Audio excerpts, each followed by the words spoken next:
하느님의 평화가 여러분과 함께하기를 빕니다. 오늘의 이야기는 지금으로부터 약 700년 전 혼돈과 분열의 시대에 살았지만 한결같은 믿음과 사랑으로 교회의 역사를 바꾼 한 위대한 여성에 관한 것입니다. 그녀의 이름은 시에나의 성녀 카타리나. 교회 역사상 단 몇 명뿐인 여성 교회학자이자 하느님과의 깊은 대화 속에서 살았던 신비가였습니다. 오늘 우리는 그녀의 삶을 통해 시대를 초월하여 우리에게 깊은 영감을 주는 지혜와 용기를 발견하고자 합니다. 이 이야기가 당신의 마음에 깊은 울림을 준다면 주님의 은총이 더 많은 이들에게 닿을 수 있도록 이 영상을 공유하고 좋아요를 눌러주십시오. 당신의 작은 실천이 다른 이들에게 큰 위로와 희망이 될 것입니다. 당신의 선한 마음에 주님의 축복이 가득하기를 기도합니다. 시에나의 성녀 카타리나는 1347년 이탈리아 시에나에서 태어났습니다. 그녀는 우리 주님이신 예수님과 같이 33년의 짧은 생을 살았습니다. 놀라운 사실은 그녀가 무려 25명의 자녀 중 24번째 아이였다는 것입니다. 그녀의 아버지는 양털을 염색하는 상인으로 대가족을 부양할 만큼 성실한 중산층이었습니다. 카타리나가 살던 14세기는 정치적으로는 이탈리아 도시 국가들의 분열로 혼란스러웠고 교회적으로는 깊은 부패와 분열의 아픔을 겪던 시기였습니다. 당시 교황 그레고리오 11세는 정치적 불안과 로마의 척박한 환경을 피해 프랑스 아비뇽에 머물고 있었습니다. 이 시기를 아비뇽 유수라고 부르는데 교황청이 로마가 아닌 프랑스에 머물며 세속적인 힘에 휘둘리던 암흑기였습니다. 카타리나는 바로 이 교회의 심장이 멎어가던 시대에 교황을 다시 로마로 돌아오게 하는데 결정적인 역할을 했습니다. 하지만 그녀를 이야기할 때 빼놓을 수 없는 또 하나의 이름은 바로 간호사들의 수호성인이라는 것입니다. 그녀는 젊은 시절부터 병원을 찾아 병자들을 돌보는데 헌신했습니다.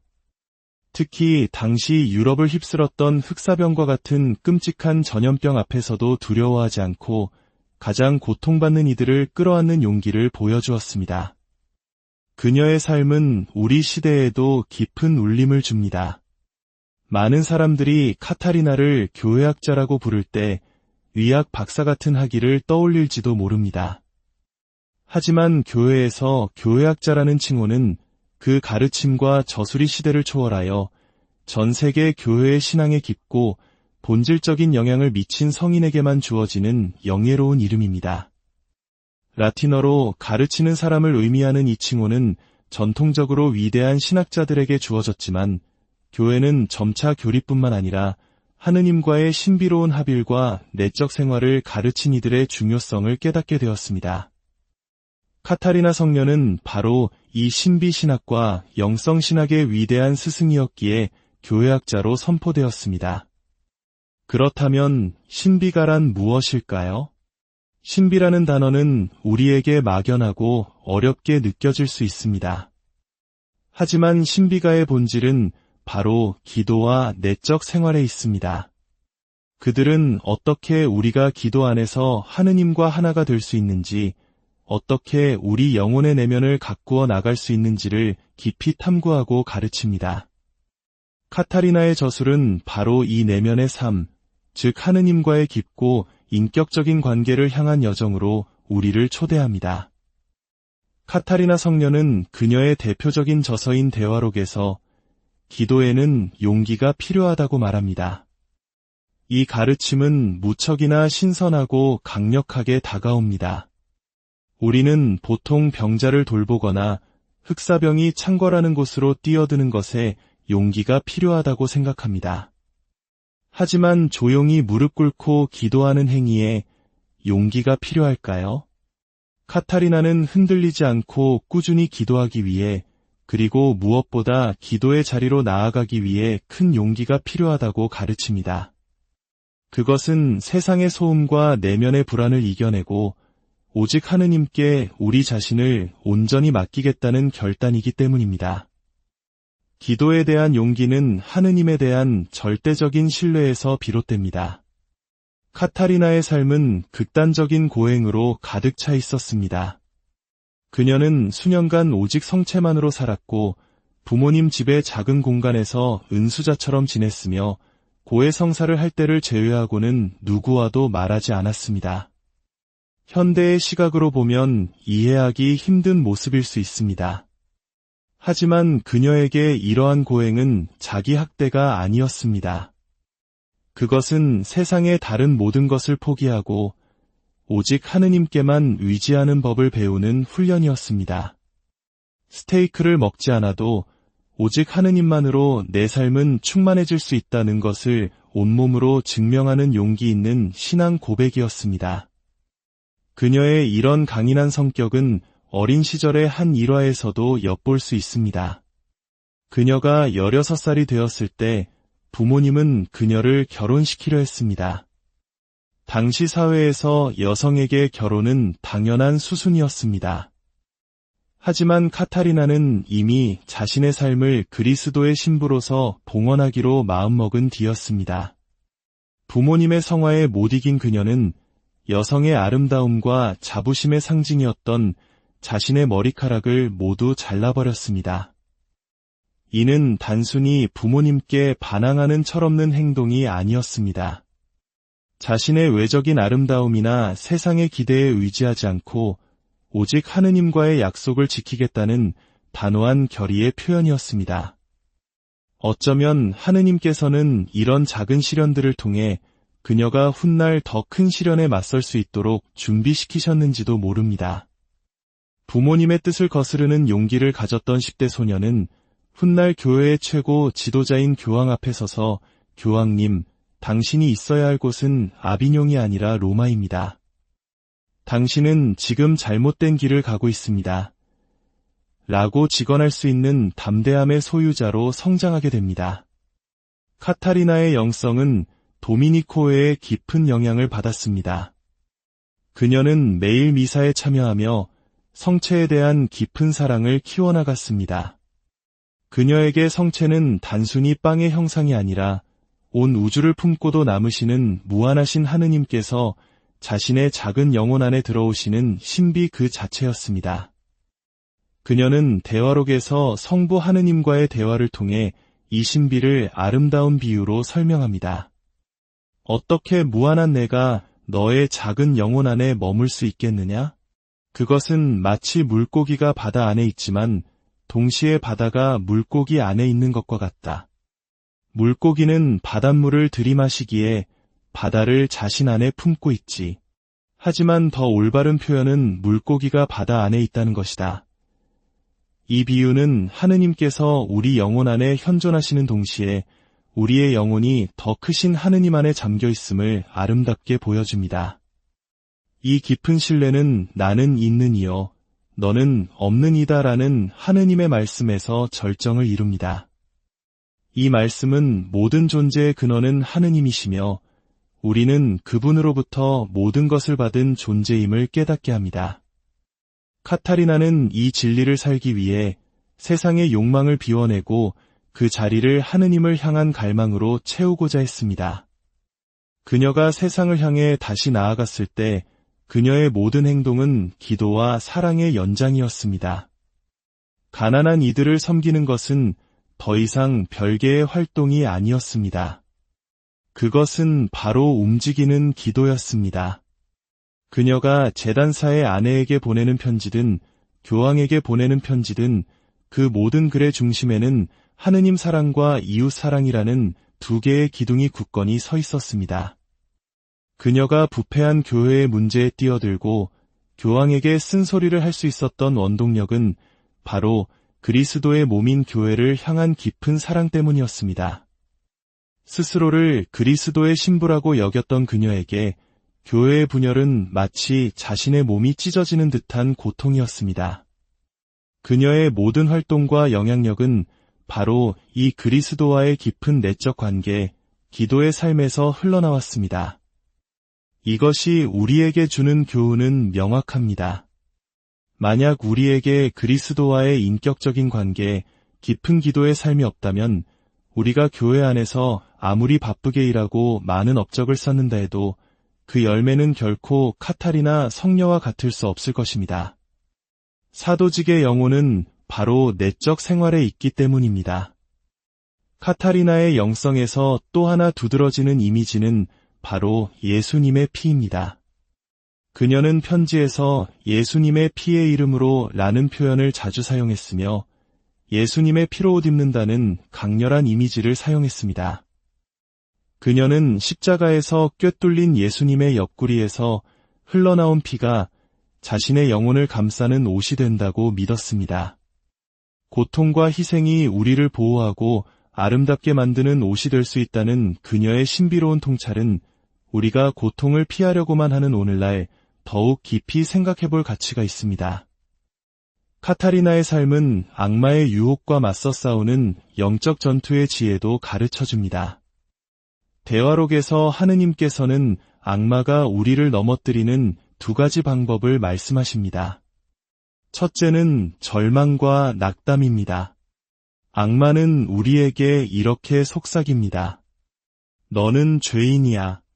너는 하느님의 사랑을 받을 자격이 없어. 감히 내가 어떻게 기도하려 하느냐? 이 유혹 앞에서 카타리나는 그렇습니다. 하지만 하느님의 자비는 제 죄보다 훨씬 더 큽니다. 라고 응수하며 하느님의 무한한 자비에 자신을 내던졌습니다.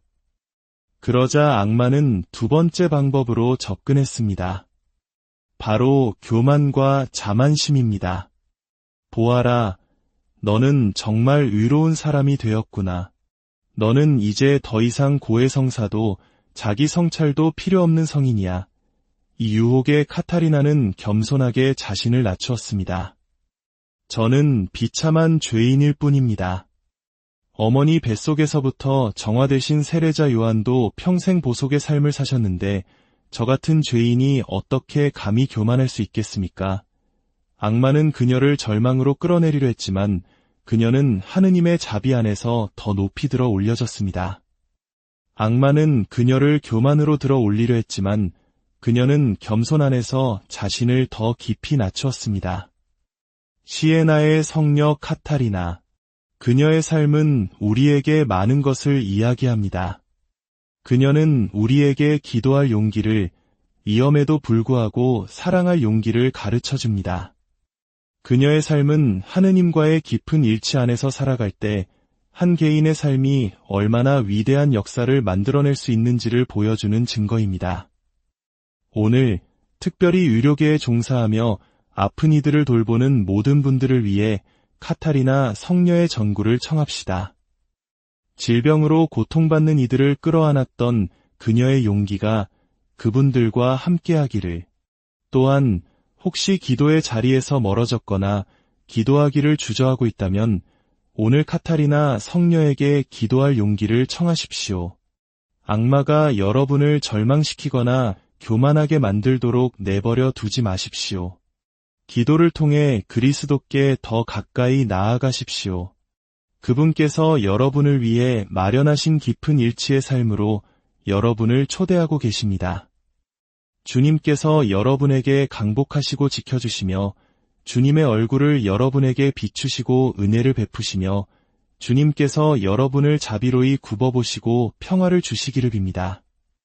시에나의 성녀 카타리나, 저희를 위하여 빌어주소서. 하느님의 평화가 여러분과 함께하기를 빕니다. 오늘의 이야기는 지금으로부터 약 700년 전 혼돈과 분열의 시대에 살았지만 한결같은 믿음과 사랑으로 교회의 역사를 바꾼 한 위대한 여성에 관한 것입니다. 그녀의 이름은 시에나의 성녀 카타리나. 교회 역사상 단 몇 명뿐인 여성 교회학자이자 하느님과의 깊은 대화 속에서 살았던 신비가였습니다. 오늘 우리는 그녀의 삶을 통해 시대를 초월하여 우리에게 깊은 영감을 주는 지혜와 용기를 발견하고자 합니다. 이 이야기가 당신의 마음에 깊은 울림을 준다면 주님의 은총이 더 많은 이들에게 닿을 수 있도록 이 영상을 공유하고 좋아요를 눌러주십시오. 당신의 작은 실천이 다른 이들에게 큰 위로와 희망이 될 것입니다. 당신의 선한 마음에 주님의 축복이 가득하기를 기도합니다. 시에나의 성녀 카타리나는 1347년 이탈리아 시에나에서 태어났습니다. 그녀는 우리 주님이신 예수님과 같이 33년의 짧은 생을 살았습니다. 놀라운 사실은 그녀가 무려 25명의 자녀 중 24번째 아이였다는 것입니다. 그녀의 아버지는 양털을 염색하는 상인으로 대가족을 부양할 만큼 성실한 중산층이었습니다. 카타리나가 살던 14세기는 정치적으로는 이탈리아 도시 국가들의 분열로 혼란스러웠고 교회적으로는 깊은 부패와 분열의 아픔을 겪던 시기였습니다. 당시 교황 그레고리오 11세는 정치적 불안과 로마의 척박한 환경을 피해 프랑스 아비뇽에 머물고 있었습니다. 이 시기를 아비뇽 유수라고 부르는데 교황청이 로마가 아닌 프랑스에 머물며 세속적인 힘에 휘둘리던 암흑기였습니다. 카타리나는 바로 이 교회의 심장이 멎어가던 시대에 교황을 다시 로마로 돌아오게 하는데 결정적인 역할을 했습니다. 하지만 그녀를 이야기할 때 빼놓을 수 없는 또 하나의 이름은 바로 간호사들의 수호성인이라는 것입니다. 그녀는 젊은 시절부터 병원을 찾아 병자들을 돌보는데 헌신했습니다. 특히 당시 유럽을 휩쓸었던 흑사병과 같은 끔찍한 전염병 앞에서도 두려워하지 않고 가장 고통받는 이들을 끌어안는 용기를 보여주었습니다. 그녀의 삶은 우리 시대에도 깊은 울림을 줍니다. 많은 사람들이 카타리나를 교회학자라고 부를 때 의학 박사 같은 학위를 떠올릴지도 모릅니다. 하지만 교회에서 교회학자라는 칭호는 그 가르침과 저수리 시대를 초월하여 전 세계 교회의 신앙에 깊고 본질적인 영향을 미친 성인에게만 주어지는 영예로운 이름입니다. 라틴어로 가르치는 사람을 의미하는 이 칭호는 전통적으로 위대한 신학자들에게 주어졌지만 교회는 점차 교리뿐만 아니라 하느님과의 신비로운 합일과 내적 생활을 가르친 이들의 중요성을 깨닫게 되었습니다. 카타리나 성녀는 바로 이 신비신학과 영성신학의 위대한 스승이었기에 교회학자로 선포되었습니다. 그렇다면 신비가란 무엇일까요? 신비라는 단어는 우리에게 막연하고 어렵게 느껴질 수 있습니다. 하지만 신비가의 본질은 바로 기도와 내적 생활에 있습니다. 그들은 어떻게 우리가 기도 안에서 하느님과 하나가 될 수 있는지, 어떻게 우리 영혼의 내면을 가꾸어 나갈 수 있는지를 깊이 탐구하고 가르칩니다. 카타리나의 저술은 바로 이 내면의 삶, 즉 하느님과의 깊고 인격적인 관계를 향한 여정으로 우리를 초대합니다. 카타리나 성녀는 그녀의 대표적인 저서인 대화록에서 기도에는 용기가 필요하다고 말합니다. 이 가르침은 무척이나 신선하고 강력하게 다가옵니다. 우리는 보통 병자를 돌보거나 흑사병이 창궐하는 곳으로 뛰어드는 것에 용기가 필요하다고 생각합니다. 하지만 조용히 무릎 꿇고 기도하는 행위에 용기가 필요할까요? 카타리나는 흔들리지 않고 꾸준히 기도하기 위해, 그리고 무엇보다 기도의 자리로 나아가기 위해 큰 용기가 필요하다고 가르칩니다. 그것은 세상의 소음과 내면의 불안을 이겨내고 오직 하느님께 우리 자신을 온전히 맡기겠다는 결단이기 때문입니다. 기도에 대한 용기는 하느님에 대한 절대적인 신뢰에서 비롯됩니다. 카타리나의 삶은 극단적인 고행으로 가득 차 있었습니다. 그녀는 수년간 오직 성체만으로 살았고 부모님 집의 작은 공간에서 은수자처럼 지냈으며 고해성사를 할 때를 제외하고는 누구와도 말하지 않았습니다. 현대의 시각으로 보면 이해하기 힘든 모습일 수 있습니다. 하지만 그녀에게 이러한 고행은 자기 학대가 아니었습니다. 그것은 세상의 다른 모든 것을 포기하고 오직 하느님께만 의지하는 법을 배우는 훈련이었습니다. 스테이크를 먹지 않아도 오직 하느님만으로 내 삶은 충만해질 수 있다는 것을 온몸으로 증명하는 용기 있는 신앙 고백이었습니다. 그녀의 이런 강인한 성격은 어린 시절의 한 일화에서도 엿볼 수 있습니다. 그녀가 16살이 되었을 때 부모님은 그녀를 결혼시키려 했습니다. 당시 사회에서 여성에게 결혼은 당연한 수순이었습니다. 하지만 카타리나는 이미 자신의 삶을 그리스도의 신부로서 봉헌하기로 마음먹은 뒤였습니다. 부모님의 성화에 못 이긴 그녀는 여성의 아름다움과 자부심의 상징이었던 자신의 머리카락을 모두 잘라버렸습니다. 이는 단순히 부모님께 반항하는 철없는 행동이 아니었습니다.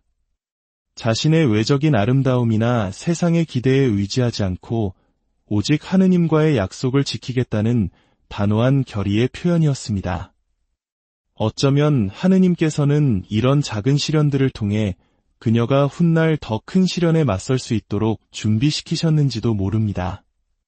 부모님의 뜻을 거스르는 용기를 가졌던 10대 소녀는 훗날 교회의 최고 지도자인 교황 앞에 서서 교황님, 당신이 있어야 할 곳은 아비뇽이 아니라 로마입니다.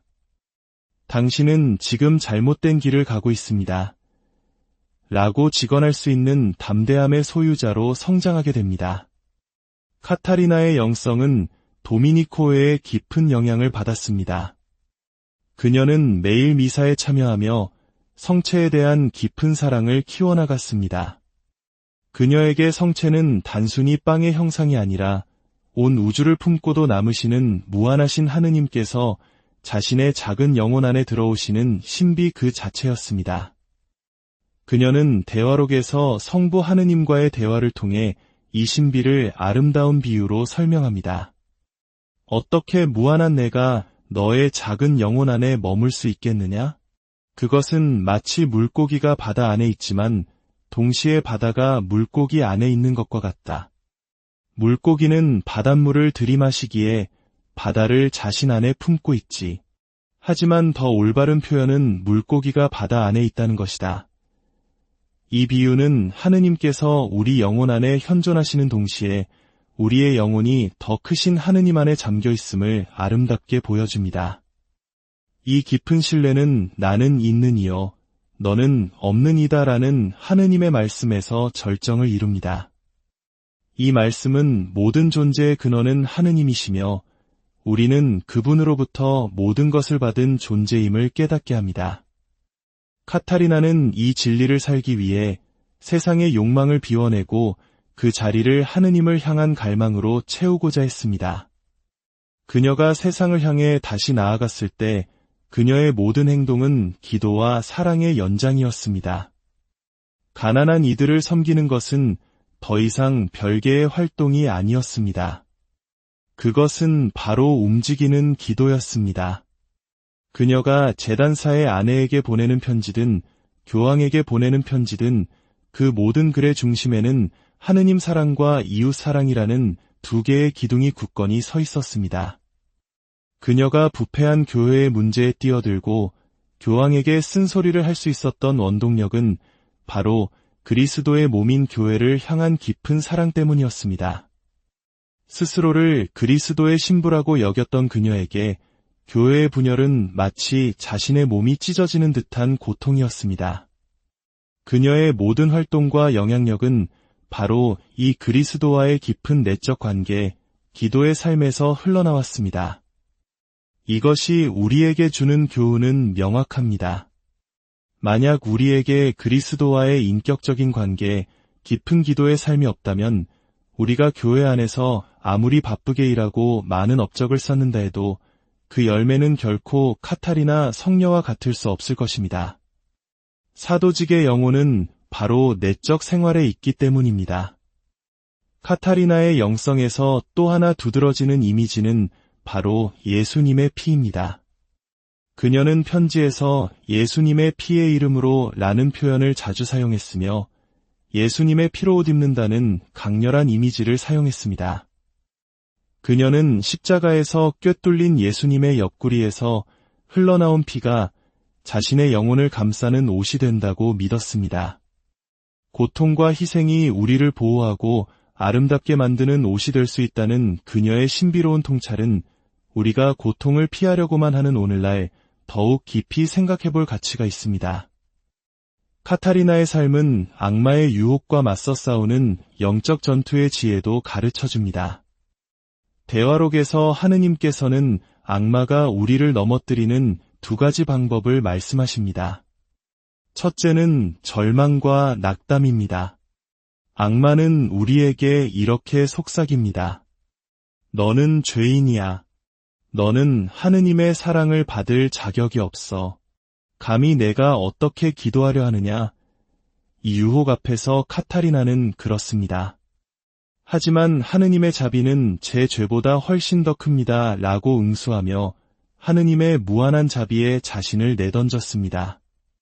그러자 악마는 두 번째 방법으로 접근했습니다. 바로 교만과 자만심입니다. 보아라, 너는 정말 의로운 사람이 되었구나. 너는 이제 더 이상 고해성사도 자기 성찰도 필요 없는 성인이야. 이 유혹에 카타리나는 겸손하게 자신을 낮추었습니다. 저는 비참한 죄인일 뿐입니다. 어머니 뱃속에서부터 정화되신 세례자 요한도 평생 보속의 삶을 사셨는데 저 같은 죄인이 어떻게 감히 교만할 수 있겠습니까? 악마는 그녀를 절망으로 끌어내리려 했지만 그녀는 하느님의 자비 안에서 더 높이 들어 올려졌습니다. 악마는 그녀를 교만으로 들어 올리려 했지만 그녀는 겸손 안에서 자신을 더 깊이 낮추었습니다. 시에나의 성녀 카타리나. 그녀의 삶은 우리에게 많은 것을 이야기합니다. 그녀는 우리에게 기도할 용기를, 위험에도 불구하고 사랑할 용기를 가르쳐줍니다. 그녀의 삶은 하느님과의 깊은 일치 안에서 살아갈 때 한 개인의 삶이 얼마나 위대한 역사를 만들어낼 수 있는지를 보여주는 증거입니다. 오늘 특별히 의료계에 종사하며 아픈 이들을 돌보는 모든 분들을 위해 카타리나 성녀의 전구를 청합시다. 질병으로 고통받는 이들을 끌어안았던 그녀의 용기가 그분들과 함께하기를, 또한 혹시 기도의 자리에서 멀어졌거나 기도하기를 주저하고 있다면 오늘 카타리나 성녀에게 기도할 용기를 청하십시오. 악마가 여러분을 절망시키거나 교만하게 만들도록 내버려 두지 마십시오. 기도를 통해 그리스도께 더 가까이 나아가십시오. 그분께서 여러분을 위해 마련하신 깊은 일치의 삶으로 여러분을 초대하고 계십니다. 주님께서 여러분에게 강복하시고 지켜주시며 주님의 얼굴을 여러분에게 비추시고 은혜를 베푸시며 주님께서 여러분을 자비로이 굽어보시고 평화를 주시기를 빕니다. 시에나의 성녀 카타리나, 저희를 위하여 빌어주소서. 하느님의 평화가 여러분과 함께하기를 빕니다. 오늘의 이야기는 지금으로부터 약 700년 전 혼돈과 분열의 시대에 살았지만 한결같은 믿음과 사랑으로 교회의 역사를 바꾼 한 위대한 여성에 관한 것입니다. 그녀의 이름은 시에나의 성녀 카타리나. 교회 역사상 단 몇 명뿐인 여성 교회학자이자 하느님과의 깊은 대화 속에서 살았던 신비가였습니다. 오늘 우리는 그녀의 삶을 통해 시대를 초월하여 우리에게 깊은 영감을 주는 지혜와 용기를 발견하고자 합니다. 이 이야기가 당신의 마음에 깊은 울림을 준다면 주님의 은총이 더 많은 이들에게 닿을 수 있도록 이 영상을 공유하고 좋아요를 눌러주십시오. 당신의 작은 실천이 다른 이들에게 큰 위로와 희망이 될 것입니다. 당신의 선한 마음에 주님의 축복이 가득하기를 기도합니다. 시에나의 성녀 카타리나는 1347년 이탈리아 시에나에서 태어났습니다.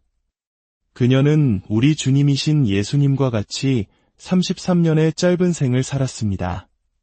놀라운 사실은 그녀가 무려 25명의 자녀 중 24번째 아이였다는 것입니다. 그녀의 아버지는 양털을 염색하는 상인으로 대가족을 부양할 만큼 성실한 중산층이었습니다. 카타리나가 살던 14세기는 정치적으로는 이탈리아 도시 국가들의 분열로 혼란스러웠고 교회적으로는 깊은 부패와 분열의 아픔을 겪던 시기였습니다. 당시 교황 그레고리오 11세는 정치적 불안과 로마의 척박한 환경을 피해 프랑스 아비뇽에 머물고 있었습니다.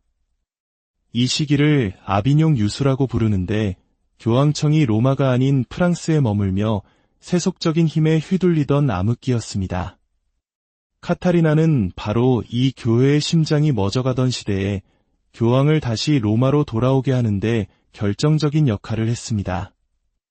하지만 그녀를 이야기할 때 빼놓을 수 없는 또 하나의 이름은 바로 간호사들의 수호성인이라는 것입니다. 그녀는 젊은 시절부터 병원을 찾아 병자들을 돌보는데 헌신했습니다. 특히 당시 유럽을 휩쓸었던 흑사병과 같은 끔찍한 전염병 앞에서도 두려워하지 않고 가장 고통받는 이들을 끌어안는 용기를 보여주었습니다. 그녀의 삶은 우리 시대에도 깊은 울림을 줍니다. 많은 사람들이 카타리나를 교회학자라고 부를 때 의학 박사 같은 학위를 떠올릴지도 모릅니다. 하지만 교회에서 교회학자라는 칭호는 그 가르침과 저수리 시대를 초월하여 전 세계 교회의 신앙에 깊고 본질적인 영향을 미친 성인에게만 주어지는 영예로운 이름입니다. 라틴어로 가르치는 사람을 의미하는 이 칭호는 전통적으로 위대한 신학자들에게 주어졌지만 교회는 점차 교리뿐만 아니라 하느님과의 신비로운 합일과 내적 생활을 가르친 이들의 중요성을 깨닫게 되었습니다. 카타리나 성녀는 바로 이 신비신학과 영성신학의 위대한 스승이었기에 교회학자로 선포되었습니다. 그렇다면 신비가란 무엇일까요? 신비라는 단어는 우리에게 막연하고 어렵게 느껴질 수 있습니다. 하지만 신비가의 본질은 바로 기도와 내적 생활에 있습니다. 그들은 어떻게 우리가 기도 안에서 하느님과 하나가 될 수 있는지, 어떻게 우리 영혼의 내면을 가꾸어 나갈 수 있는지를 깊이 탐구하고 가르칩니다. 카타리나의 저술은 바로 이 내면의 삶, 즉 하느님과의 깊고 인격적인 관계를 향한 여정으로 우리를 초대합니다. 카타리나 성녀는 그녀의 대표적인 저서인 대화록에서 기도에는 용기가 필요하다고 말합니다. 이 가르침은 무척이나 신선하고 강력하게 다가옵니다. 우리는 보통 병자를 돌보거나 흑사병이 창궐하는 곳으로 뛰어드는 것에 용기가 필요하다고 생각합니다. 하지만 조용히 무릎 꿇고 기도하는 행위에 용기가 필요할까요? 카타리나는 흔들리지 않고 꾸준히 기도하기 위해, 그리고 무엇보다 기도의 자리로 나아가기 위해 큰 용기가 필요하다고 가르칩니다. 그것은 세상의 소음과 내면의 불안을 이겨내고 오직 하느님께 우리 자신을 온전히 맡기겠다는 결단이기 때문입니다. 기도에 대한 용기는 하느님에 대한 절대적인 신뢰에서 비롯됩니다. 카타리나의 삶은 극단적인 고행으로 가득 차 있었습니다. 그녀는 수년간 오직 성체만으로 살았고 부모님 집의 작은 공간에서 은수자처럼 지냈으며 고해성사를 할 때를 제외하고는 누구와도 말하지 않았습니다. 현대의 시각으로 보면 이해하기 힘든 모습일 수 있습니다. 하지만 그녀에게 이러한 고행은 자기 학대가 아니었습니다. 그것은 세상의 다른 모든 것을 포기하고 오직 하느님께만 의지하는 법을 배우는 훈련이었습니다. 스테이크를 먹지 않아도 오직 하느님만으로 내 삶은 충만해질 수 있다는 것을 온몸으로 증명하는 용기 있는 신앙 고백이었습니다. 그녀의 이런 강인한 성격은 어린 시절의 한 일화에서도 엿볼 수 있습니다. 그녀가 16살이 되었을 때 부모님은 그녀를 결혼시키려 했습니다. 당시 사회에서 여성에게 결혼은 당연한 수순이었습니다. 하지만 카타리나는 이미 자신의 삶을 그리스도의 신부로서 봉헌하기로 마음먹은 뒤였습니다. 부모님의 성화에 못 이긴 그녀는 여성의 아름다움과 자부심의 상징이었던 자신의 머리카락을 모두 잘라버렸습니다.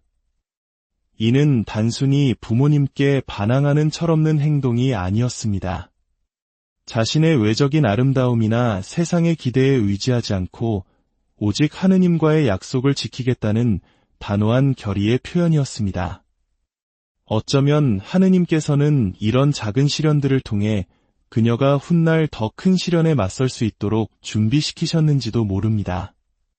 부모님의 뜻을 거스르는 용기를 가졌던 10대 소녀는 훗날 교회의 최고 지도자인 교황 앞에 서서 교황님, 당신이 있어야 할 곳은 아비뇽이 아니라 로마입니다. 당신은 지금 잘못된 길을 가고 있습니다. 라고 직언할 수 있는 담대함의 소유자로 성장하게 됩니다. 카타리나의 영성은 도미니코회의 깊은 영향을 받았습니다. 그녀는 매일 미사에 참여하며 성체에 대한 깊은 사랑을 키워나갔습니다. 그녀에게 성체는 단순히 빵의 형상이 아니라 온 우주를 품고도 남으시는 무한하신 하느님께서 자신의 작은 영혼 안에 들어오시는 신비 그 자체였습니다. 그녀는 대화록에서 성부 하느님과의 대화를 통해 이 신비를 아름다운 비유로 설명합니다. 어떻게 무한한 내가 너의 작은 영혼 안에 머물 수 있겠느냐? 그것은 마치 물고기가 바다 안에 있지만 동시에 바다가 물고기 안에 있는 것과 같다. 물고기는 바닷물을 들이마시기에 바다를 자신 안에 품고 있지. 하지만 더 올바른 표현은 물고기가 바다 안에 있다는 것이다. 이 비유는 하느님께서 우리 영혼 안에 현존하시는 동시에 우리의 영혼이 더 크신 하느님 안에 잠겨 있음을 아름답게 보여줍니다. 이 깊은 신뢰는 나는 있는 이요, 너는 없는 이다라는 하느님의 말씀에서 절정을 이룹니다. 이 말씀은 모든 존재의 근원은 하느님이시며 우리는 그분으로부터 모든 것을 받은 존재임을 깨닫게 합니다. 카타리나는 이 진리를 살기 위해 세상의 욕망을 비워내고 그 자리를 하느님을 향한 갈망으로 채우고자 했습니다. 그녀가 세상을 향해 다시 나아갔을 때 그녀의 모든 행동은 기도와 사랑의 연장이었습니다. 가난한 이들을 섬기는 것은 더 이상 별개의 활동이 아니었습니다. 그것은 바로 움직이는 기도였습니다. 그녀가 제단사의 아내에게 보내는 편지든 교황에게 보내는 편지든 그 모든 글의 중심에는 하느님 사랑과 이웃 사랑이라는 두 개의 기둥이 굳건히 서 있었습니다. 그녀가 부패한 교회의 문제에 뛰어들고 교황에게 쓴소리를 할 수 있었던 원동력은 바로 그리스도의 몸인 교회를 향한 깊은 사랑 때문이었습니다. 스스로를 그리스도의 신부라고 여겼던 그녀에게 교회의 분열은 마치 자신의 몸이 찢어지는 듯한 고통이었습니다. 그녀의 모든 활동과 영향력은 바로 이 그리스도와의 깊은 내적 관계, 기도의 삶에서 흘러나왔습니다. 이것이 우리에게 주는 교훈은 명확합니다. 만약 우리에게 그리스도와의 인격적인 관계, 깊은 기도의 삶이 없다면 우리가 교회 안에서 아무리 바쁘게 일하고 많은 업적을 쌓는다 해도 그 열매는 결코 카타리나 성녀와 같을 수 없을 것입니다. 사도직의 영혼은 바로 내적 생활에 있기 때문입니다. 카타리나의 영성에서 또 하나 두드러지는 이미지는 바로 예수님의 피입니다. 그녀는 편지에서 예수님의 피의 이름으로 라는 표현을 자주 사용했으며 예수님의 피로 옷 입는다는 강렬한 이미지를 사용했습니다. 그녀는 십자가에서 꿰뚫린 예수님의 옆구리에서 흘러나온 피가 자신의 영혼을 감싸는 옷이 된다고 믿었습니다. 고통과 희생이 우리를 보호하고 아름답게 만드는 옷이 될 수 있다는 그녀의 신비로운 통찰은 우리가 고통을 피하려고만 하는 오늘날 더욱 깊이 생각해볼 가치가 있습니다. 카타리나의 삶은 악마의 유혹과 맞서 싸우는 영적 전투의 지혜도 가르쳐줍니다. 대화록에서 하느님께서는 악마가 우리를 넘어뜨리는 두 가지 방법을 말씀하십니다. 첫째는 절망과 낙담입니다. 악마는 우리에게 이렇게 속삭입니다. 너는 죄인이야. 너는 하느님의 사랑을 받을 자격이 없어. 감히 내가 어떻게 기도하려 하느냐? 이 유혹 앞에서 카타리나는 그렇습니다. 하지만 하느님의 자비는 제 죄보다 훨씬 더 큽니다. 라고 응수하며 하느님의 무한한 자비에 자신을 내던졌습니다. 그러자 악마는 두 번째 방법으로 접근했습니다. 바로 교만과 자만심입니다. 보아라, 너는 정말 의로운 사람이 되었구나. 너는 이제 더 이상 고해성사도 자기 성찰도 필요 없는 성인이야. 이 유혹에 카타리나는 겸손하게 자신을 낮추었습니다. 저는 비참한 죄인일 뿐입니다. 어머니 뱃속에서부터 정화되신 세례자 요한도 평생 보속의 삶을 사셨는데 저 같은 죄인이 어떻게 감히 교만할 수 있겠습니까? 악마는 그녀를 절망으로 끌어내리려 했지만 그녀는 하느님의 자비 안에서 더 높이 들어 올려졌습니다. 악마는 그녀를 교만으로 들어 올리려 했지만 그녀는 겸손 안에서 자신을 더 깊이 낮추었습니다. 시에나의 성녀 카타리나. 그녀의 삶은 우리에게 많은 것을 이야기합니다. 그녀는 우리에게 기도할 용기를, 위험에도 불구하고 사랑할 용기를 가르쳐줍니다. 그녀의 삶은 하느님과의 깊은 일치 안에서 살아갈 때 한 개인의 삶이 얼마나 위대한 역사를 만들어낼 수 있는지를 보여주는 증거입니다.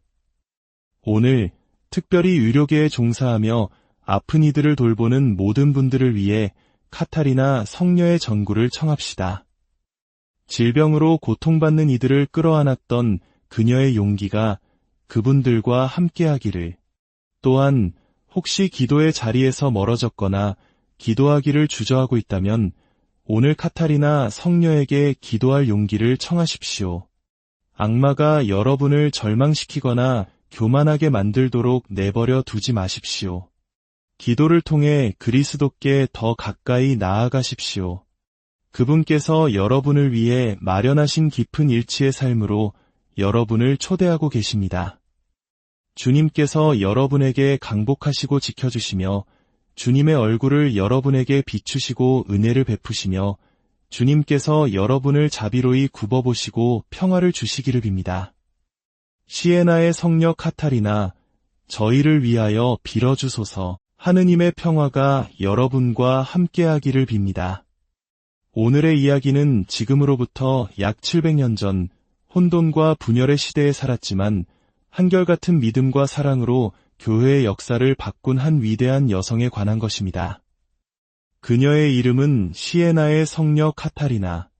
교회 역사상 단 몇 명뿐인 여성 교회학자이자 하느님과의 깊은 대화 속에서 살았던 신비가였습니다. 오늘 우리는 그녀의 삶을 통해 시대를 초월하여 우리에게 깊은 영감을 주는 지혜와 용기를 발견하고자 합니다.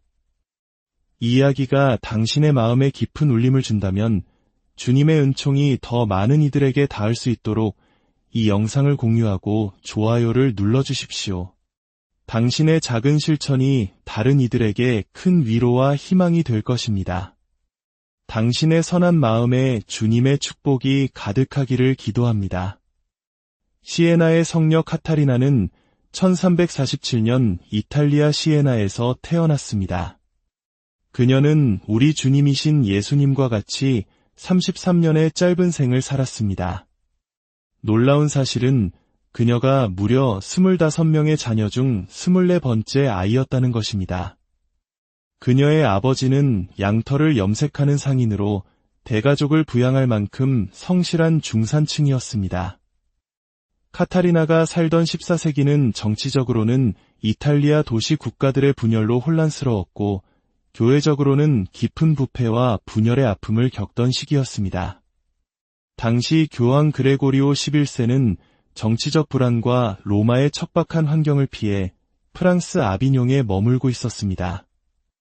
이 시기를 아비뇽 유수라고 부르는데 교황청이 로마가 아닌 프랑스에 머물며 세속적인 힘에 휘둘리던 암흑기였습니다. 카타리나는 바로 이 교회의 심장이 멎어가던 시대에 교황을 다시 로마로 돌아오게 하는데 결정적인 역할을 했습니다. 하지만 그녀를 이야기할 때 빼놓을 수 없는 또 하나의 이름은 바로 간호사들의 수호성인이라는 것입니다. 그녀는 젊은 시절부터 병원을 찾아 병자들을 돌보는데 헌신했습니다. 특히 당시 유럽을 휩쓸었던 흑사병과 같은 끔찍한 전염병 앞에서도 두려워하지 않고 가장 고통받는 이들을 끌어안는 용기를 보여주었습니다. 그녀의 삶은 우리 시대에도 깊은 울림을 줍니다. 많은 사람들이 카타리나를 교회학자라고 부를 때 의학 박사 같은 학위를 떠올릴지도 모릅니다. 하지만 교회에서 교회학자라는 칭호는 그 가르침과 저수리 시대를 초월하여 전 세계 교회의 신앙에 깊고 본질적인 영향을 미친 성인에게만 주어지는 영예로운 이름입니다. 라틴어로 가르치는 사람을 의미하는 이 칭호는 전통적으로 위대한 신학자들에게 주어졌지만 교회는 점차 교리뿐만 아니라 하느님과의 신비로운 합일과 내적 생활을 가르친 이들의 중요성을 깨닫게 되었습니다. 카타리나 성녀는 바로 이 신비신학과 영성신학의 위대한 스승이었기에 교회학자로 선포되었습니다. 그렇다면 신비가란 무엇일까요? 신비라는 단어는 우리에게 막연하고 어렵게 느껴질 수 있습니다. 하지만 신비가의 본질은 바로 기도와 내적 생활에 있습니다. 그들은 어떻게 우리가 기도 안에서 하느님과 하나가 될 수 있는지, 어떻게 우리 영혼의 내면을 가꾸어 나갈 수 있는지를 깊이 탐구하고 가르칩니다. 카타리나의 저술은 바로 이 내면의 삶, 즉 하느님과의 깊고 인격적인 관계를 향한 여정으로 우리를 초대합니다. 카타리나 성녀는 그녀의 대표적인 저서인 대화록에서 기도에는 용기가 필요하다고 말합니다. 이 가르침은 무척이나 신선하고 강력하게 다가옵니다. 우리는 보통 병자를 돌보거나 흑사병이 창궐하는 곳으로 뛰어드는 것에 용기가 필요하다고 생각합니다. 하지만 조용히 무릎 꿇고 기도하는 행위에 용기가 필요할까요? 카타리나는 흔들리지 않고 꾸준히 기도하기 위해, 그리고 무엇보다 기도의 자리로 나아가기 위해 큰 용기가 필요하다고 가르칩니다. 그것은 세상의 소음과 내면의 불안을 이겨내고 오직 하느님께 우리 자신을 온전히 맡기겠다는 결단이기 때문입니다. 기도에 대한 용기는 하느님에 대한 절대적인 신뢰에서 비롯됩니다. 카타리나의 삶은 극단적인 고행으로 가득 차 있었습니다. 그녀는 수년간 오직 성체만으로 살았고 부모님 집의 작은 공간에서 은수자처럼 지냈으며 고해성사를 할 때를 제외하고는 누구와도 말하지 않았습니다. 현대의 시각으로 보면 이해하기 힘든 모습일 수 있습니다. 하지만 그녀에게 이러한 고행은 자기 학대가 아니었습니다. 그것은 세상의 다른 모든 것을 포기하고 오직 하느님께만 의지하는 법을 배우는 훈련이었습니다. 스테이크를 먹지 않아도 오직 하느님만으로 내 삶은 충만해질 수 있다는 것을 온몸으로 증명하는 용기 있는 신앙 고백이었습니다. 그녀의 이런 강인한 성격은 어린 시절의 한 일화에서도 엿볼 수 있습니다.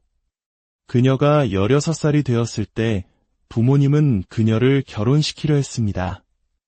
당시 사회에서 여성에게 결혼은 당연한 수순이었습니다.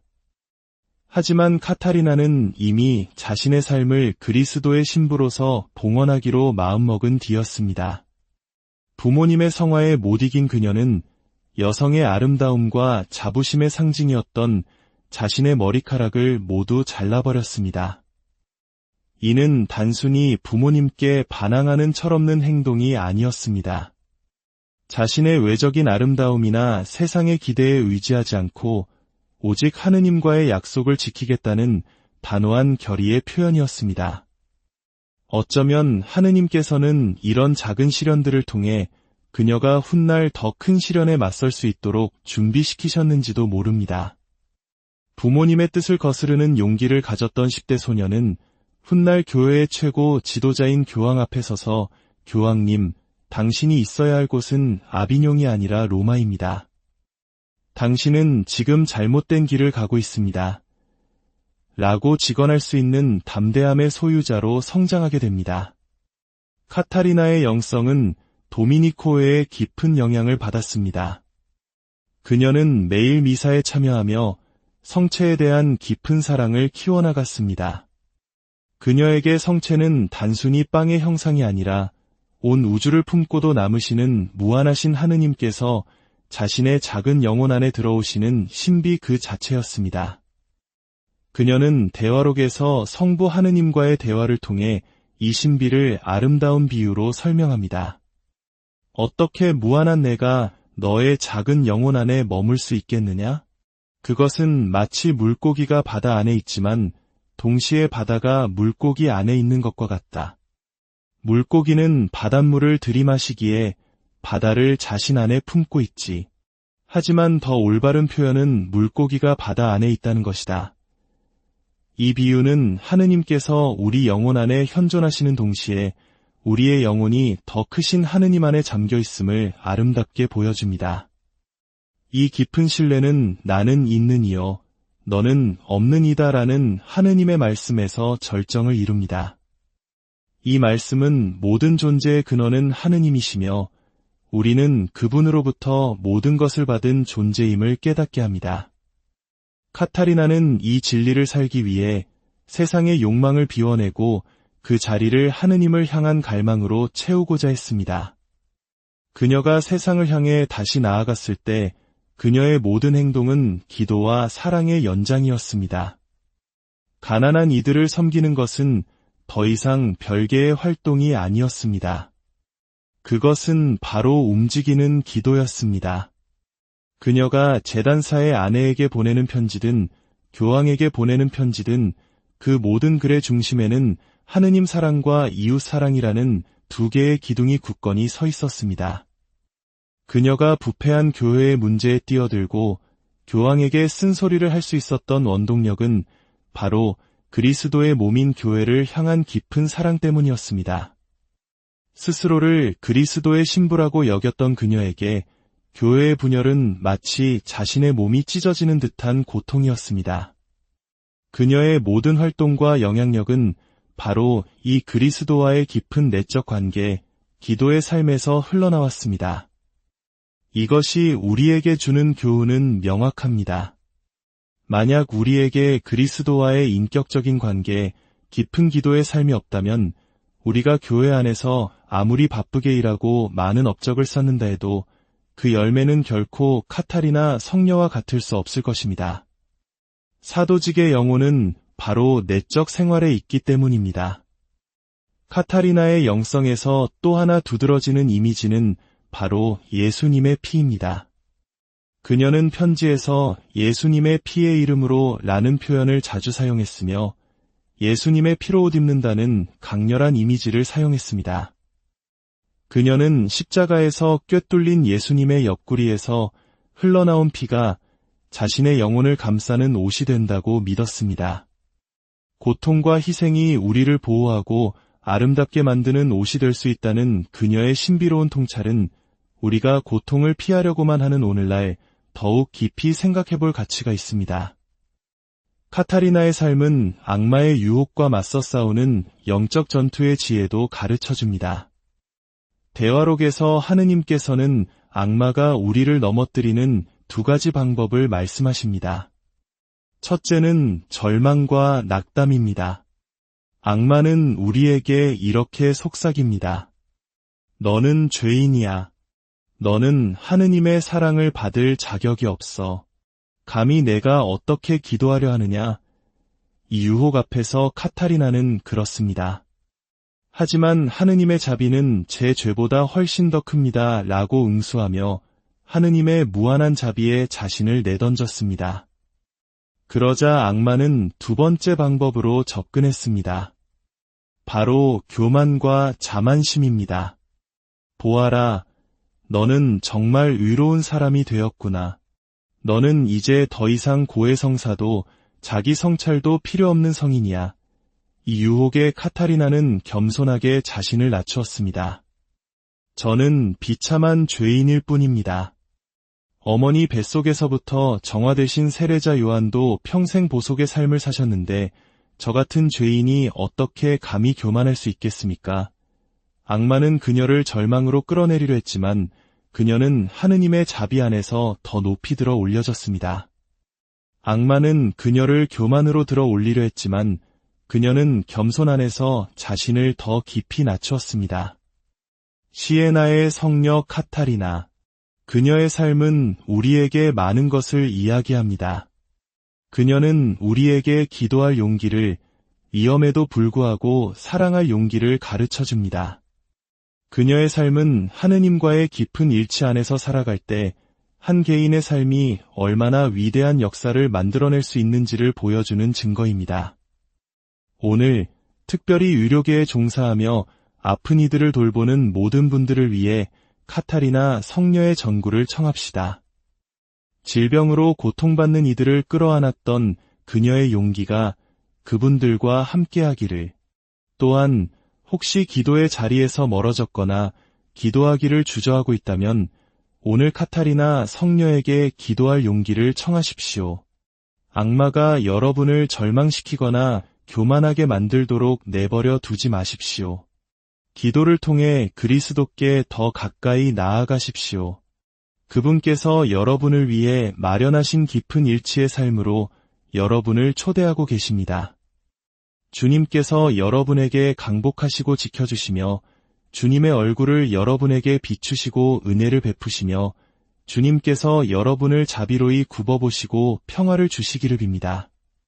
시에나의 성녀 카타리나, 저희를 위하여 빌어주소서. 하느님의 평화가 여러분과 함께하기를 빕니다. 오늘의 이야기는 지금으로부터 약 700년 전 혼돈과 분열의 시대에 살았지만 한결같은 믿음과 사랑으로 교회의 역사를 바꾼 한 위대한 여성에 관한 것입니다. 그녀의 이름은 시에나의 성녀 카타리나. 교회 역사상 단 몇 명뿐인 여성 교회학자이자 하느님과의 깊은 대화 속에서 살았던 신비가였습니다. 오늘 우리는 그녀의 삶을 통해 시대를 초월하여 우리에게 깊은 영감을 주는 지혜와 용기를 발견하고자 합니다. 이 이야기가 당신의 마음에 깊은 울림을 준다면 주님의 은총이 더 많은 이들에게 닿을 수 있도록 이 영상을 공유하고 좋아요를 눌러주십시오. 당신의 작은 실천이 다른 이들에게 큰 위로와 희망이 될 것입니다. 당신의 선한 마음에 주님의 축복이 가득하기를 기도합니다. 시에나의 성녀 카타리나는 1347년 이탈리아 시에나에서 태어났습니다. 그녀는 우리 주님이신 예수님과 같이 33년의 짧은 생을 살았습니다. 놀라운 사실은 그녀가 무려 25명의 자녀 중 24번째 아이였다는 것입니다. 그녀의 아버지는 양털을 염색하는 상인으로 대가족을 부양할 만큼 성실한 중산층이었습니다. 카타리나가 살던 14세기는 정치적으로는 이탈리아 도시 국가들의 분열로 혼란스러웠고 교회적으로는 깊은 부패와 분열의 아픔을 겪던 시기였습니다. 당시 교황 그레고리오 11세는 정치적 불안과 로마의 척박한 환경을 피해 프랑스 아비뇽에 머물고 있었습니다. 이 시기를 아비뇽 유수라고 부르는데 교황청이 로마가 아닌 프랑스에 머물며 세속적인 힘에 휘둘리던 암흑기였습니다. 카타리나는 바로 이 교회의 심장이 멎어가던 시대에 교황을 다시 로마로 돌아오게 하는데 결정적인 역할을 했습니다.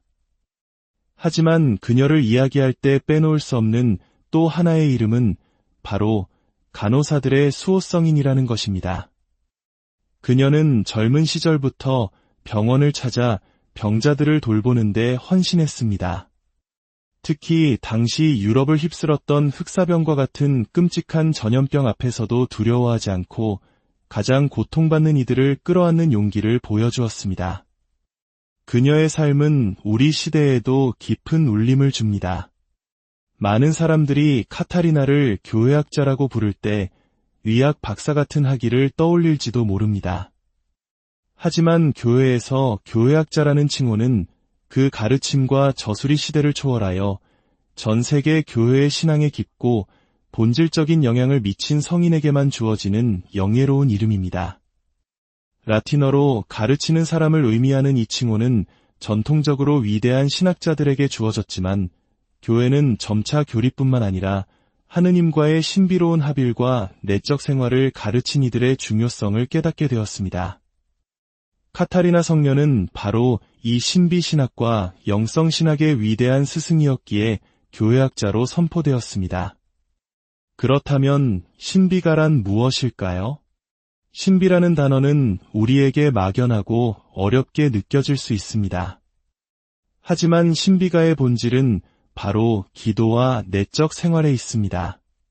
그들은 어떻게 우리가 기도 안에서 하느님과 하나가 될 수 있는지, 어떻게 우리 영혼의 내면을 가꾸어 나갈 수 있는지를 깊이 탐구하고 가르칩니다.